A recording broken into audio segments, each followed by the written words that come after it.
অমর একুশে এখন শুধুই আমাদের নয়, বরং আন্তর্জাতিক মাতৃভাষা দিবস।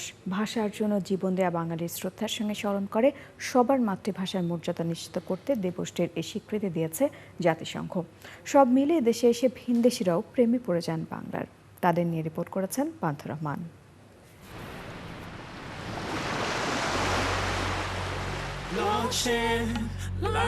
কদিন ধরেই বাংলাদেশের টেলিভিশনগুলোতে খুব চলছে এই গানটি।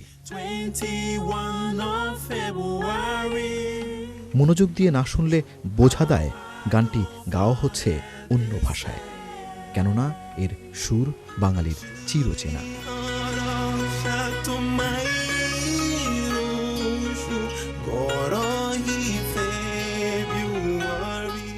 অমর একুশের গান এখন বৈশ্বিক। ভাষার জন্য প্রাণ দিয়ে ক্যালেন্ডারের একটি দিনকেও বৈশ্বিক করে তুলেছে এদেশের মানুষই।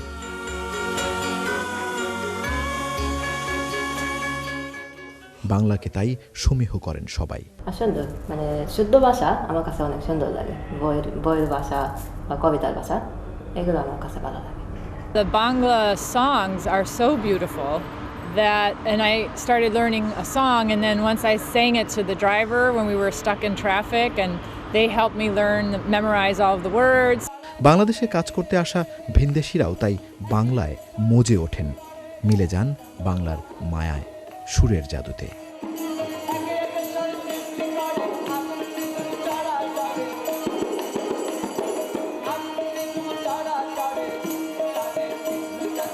বাংলার গান ছুঁয়ে যায় ভিনদেশিদের হৃদয়ও। তাদেরও দারুণ গভীর থেকে উঠে আসে বাংলার সুর। আমি বাংলায় গান গাই, আমি বাংলার গান গাই, আমি আমার আমিকে চিরদিন এই বাংলায় খুঁজে পাই। বাংলার সুর মুগ্ধতা ছড়ায় দুনিয়া জুড়ে, আর এই গৌরব তাজা প্রাণের বিনিময়ে বাঙালির অর্জন। এমন দেশটি কোথাও খুঁজে পাবে না কো তুমি, ও সে সকল দেশের রানী সেজে আপনার জন্মভূমি, সেজে আপনার জন্মভূমি, সেজে আপনার জন্মভূমি।